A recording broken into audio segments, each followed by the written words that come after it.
Nous bénissons le Seigneur qui nous réunit encore aujourd'hui autour de sa parole. Que son nom soit béni.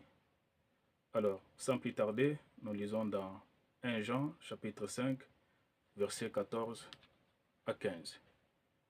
La Bible déclare: nous avons auprès de lui cette assurance que si nous demandons quelque chose selon sa volonté, il nous écoute.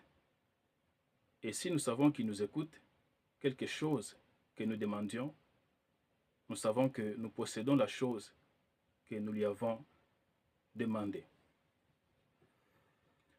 Que le Seigneur ajoute la bénédiction à la lecture de sa parole. Le thème de mon message de ce jour s'intitule « Connaître la volonté de Dieu ». Frères et sœurs, les textes cités donnent des promesses à ceux qui prient. Mais très souvent, nous n'avons pas de réponses satisfaisantes, nous n'avons pas des résultats positifs, nous n'avons pas donc des réponses positives à nos prières, des réponses positives à nos problèmes. Pourquoi? Parce que, premièrement, nous devons nous poser la question de savoir, est-ce nos prières, est-ce nos demandes, sont-elles en accord avec la volonté de Dieu? Et comment connaître la volonté de Dieu? Frères et sœurs, nous devons savoir que les pensées de Dieu nous sont donc révélées par la lecture attentive de la Bible, sa parole, par la prière et par son esprit qui forme les pensées du croyant. Et je dois me poser la question, tu dois te poser la question de savoir, es-tu prêt à soumettre ta volonté à la sienne, donc à la volonté de Dieu? Suis-je prêt à soumettre ma volonté à la sienne, donc à la volonté de Dieu? Et cette attitude morale est indispensable pour connaître la volonté de Dieu. Alléluia. Et ensuite, nos demandes, ensuite, nos prières correspondront à la pensée de Dieu. Alléluia. C'est-à-dire que nous devons avoir une attitude de confiance envers le Seigneur. Une attitude de confiance envers notre Dieu est donc nécessaire.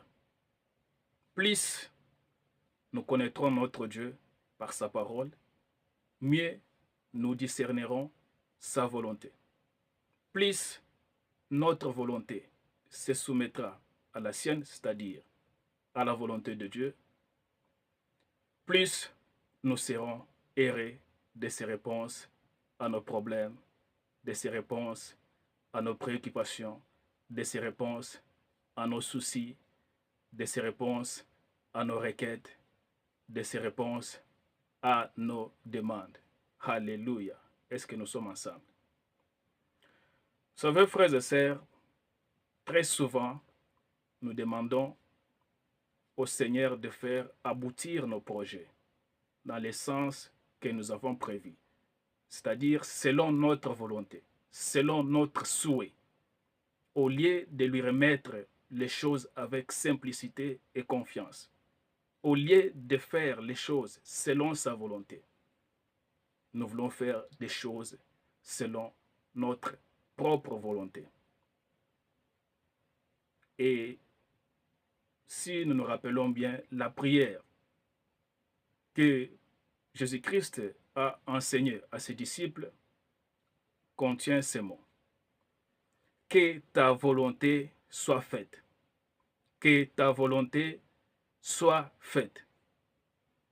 Et par là, nous comprenons que Jésus lui-même, qui est notre Seigneur et Sauveur personnel, a prié son Père au sujet des souffrances qu'il devait subir à la croix. À combien plus forte raison non? Jésus a prié Dieu pour les souffrances qu'il devait subir. Il dit, s'il n'est pas possible que ceci passe loin de moi, sans que je le boive, que ta volonté soit faite. Vous pouvez le lire dans Matthieu chapitre 26, verset 42. Bien-aimés frères et sœurs, nous devons savoir que notre Père céleste, le Seigneur des seigneurs, le roi des rois, le maître des temps et des circonstances, notre Père, fait tout à notre bien. C'est-à-dire qu'il est souverain et sa sagesse dépasse notre compréhension. Pour ces frères bien-aimés, je vous invite à faire confiance à Dieu. Faisons-lui confiance et reposons-nous sur sa sagesse et son amour. Que le Seigneur vous bénisse abondamment.